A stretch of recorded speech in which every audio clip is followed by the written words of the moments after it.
श्री राम जय जय राम। श्री राम जय जय राम। श्री राम जय जय राम। श्री राम जय जय राम। श्री राम जय जय राम। श्री राम जय जय राम। श्री राम जय जय राम। श्री राम जय राम। गुरु चरणों में प्रणाम। गुरु चरणों में प्रणाम। मेरा साईं चरणों में प्रणाम। मेरा साईं चरणों में प्रणाम। श्री राम जय जय राम। श्री राम जय जय राम। श्री राम जय जय राम। श्री राम जय जय राम। श्री राम जय जय राम। श्री राम जय जय राम। श्री राम जय जय राम। श्री राम जय जय राम। श्री राम जय जय राम। श्री राम जय जय राम। हरि ओम हरि ओम। हरि ओम हरि ओम। हरि ओम हरि ओम।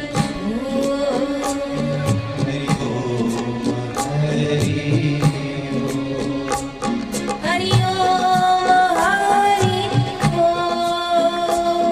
हरि ओम हरि ओम। हरि ओम हरि ओम। हरि ओम हरि ओम। हरि ओम हरि ओम। हरि ओम हरि ओम। हरि ओम हरि ओम।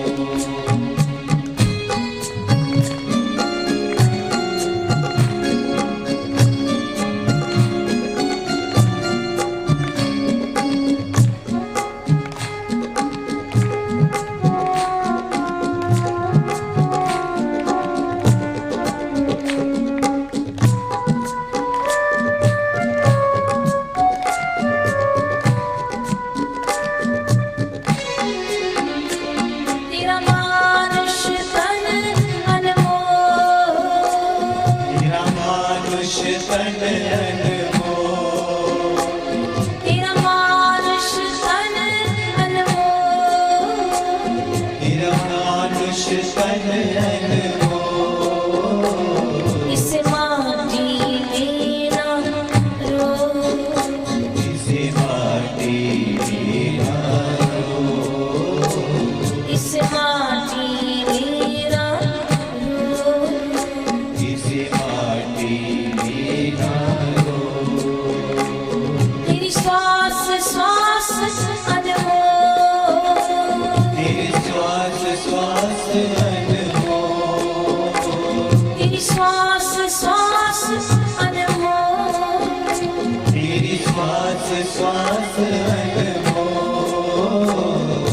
माटी में ना रो। इसे माटी ना रो। नारायण हरि बोल। नारायण हरि ओम। मन की गाँठ खोल।